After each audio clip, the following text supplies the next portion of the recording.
just talking about Paul Millsap, and I asked, is it inevitable? And what do you know? They were listening to us, apparently, because according to reports, looks like 3 years, $90 million for him to join Jokic and Jamal Murray and an exciting young group, Gary Harris and others with the Nuggets. We'll have our analysis on this and breakdown, but let's go right to our Hall of Famer, David Aldridge. So, DA, we were talking about the final dance partner. Where are we now, and what got this done for Paul Millsap in Denver? Well, look, we talked about this for the last couple of days. You know, Phoenix and Minnesota were in there at the start of free agency. They both quickly went in other directions. That really didn't leave anybody else as a viable dance partner for the money that Paul Millsap wanted and frankly has earned over the last several years as being one of the premier forwards in the league. So this was an easy, I shouldn't say easy, this was a natural fit with the Nuggets, as we've said. He just will be perfect playing off of Jokic up front. He faces the basket. You can post him. He passes. He defends. He stretches the floor. This just creates all kinds of opportunities and room for their ball handlers and their guards. It's just, they're going to be a much, much improved team with Paul Millsap on their squad next year. And this was a team that barely missed out on the playoffs last year. So in the West, it is going to be an absolute, dogfight from minute one. Really 1 through almost 12 in the Western Conference. I mean, there's not going to be a night off anywhere in the West with all the moves that have been made already. DA, are you surprised that Millsap only gets 3 years? And then if I can kind of add to that, if he's only getting 3 years, are you surprised that Atlanta doesn't give at least more than that, give 100, 110? It seems like a deal they could have afforded, right?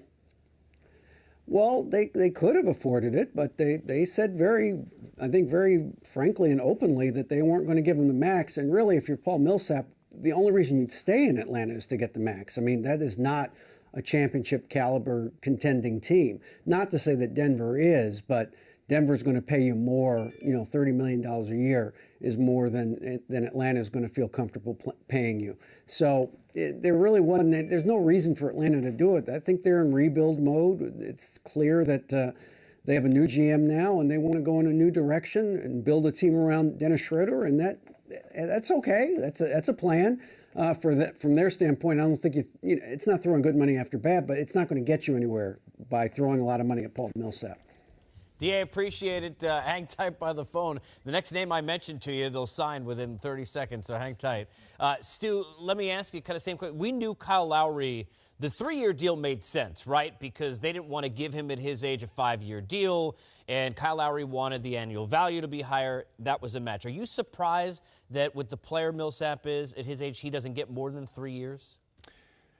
A bit I am. But at the same time, the trend has really been during this free agent season. The teams are making the statement that they don't want to sign guys to longer-term deals when they don't have to. At $30 million a year, I think it's an appropriate number for Millsap, albeit that the years aren't as long. But listen, I mean, for Millsap, you take the money because you're going to a team that you seemingly think you have a great fit for. Right now, if you look at the Denver Nuggets, you have to pencil them in as a playoff team versus last year missing it by a game. I'm just excited about this signing, and I don't get excited about a lot of free agent signings. And I'm just excited about the Nuggets, as I'm sure their fans are. I mean, just given what they've done here over the last month with trading for, Trey Lyles and, getting Tyler Lyon in the draft, Monte Morris, and now Millsap to go with their existing group of good young players. I mean, you got to understand, this is a very exciting signing. And Millsap has to be excited. Yeah. He gets to go in. It's a perfect fit from a playing standpoint because he stretches the floor. He can play with one of the best big men in the league, and this is a good deal all the way around. I love it. I'm with Stu. I'm excited. I mean, I thought Denver so far has had the best offseason. When we just talked about it when they added Millsap. And my reason is you have guys that can pass the basketball, high basketball IQ. I think Coach Malone has done a fantastic job. And then the young guys, the potential of Murray, Harris, Beasley. You have some guys that know how to play. And then the draft picks, they're not high draft picks, but they're draft picks that can play. Monte Morris could start. I mean, this is a kid that really knows how to run a show. He can win. He's a winner. And Tyler Lydon is one of those guys that can play the stretch four. He can play a little bit of five, knows how to play. This is a high basketball IQ team that can defend, shoot, and pass, and unselfish. As we go to our capologist, Eric Pincus, also, they've got some options, right? They've got different things. Where are we with Gallo possibilities? And how about, look, some of the contracts that they can move off of their roster? Well, that's the key. If they want to keep Gallinari at this point, they got to move. They got to move someone, right? They got to open up space. They've got guys like Wilson Chandler, Will Barton, Kenneth Fareed, Darrell Arthur. I mean, there are players that might have value. Certainly Wilson Chandler, I think. They can hold on to Miles Plumlee and also get Millsap, so that doesn't hurt that. But it does get in the way of Gallinari. So they have a little bit of creativity ahead of them if they want to make that happen. And that's up to Gallinari, of course. He's got interest. I know with the Clippers, they don't have cap room, but there are teams around there happy to get a nice stretch four. But, man, this Nuggets team with Gallinari back, that's pretty special. Find a way to make a move. There are teams like, for instance, the Hawks, right? They got some money to spend now, right? You can make a deal. They've got so many youthful considerations, draft assets. The Nuggets can make some plays here, set themselves up for some, maybe not 8. Start thinking about, let's get to 7, let's get to 6. Let's see if we can get up into home court advantage territory in the playoffs. Something I love just to that point as we close out here is teams aren't afraid. They know the Warriors. We ended the season. Look, we all know what Golden State's going to be, right? But everybody ended the season like, okay, well, talk to me in 4 years. The West is not afraid. Look how many teams, Minnesota and Denver and Houston, teams are jumping in, Stu, to try and see what they can do to challenge Golden State. Without question, it's become an arms race. There's no question in the Western Conference. And the shift, if the balance of power were starting to end up in something that had parity, given this free agent season and the draft, it has shifted completely back to the Western Conference.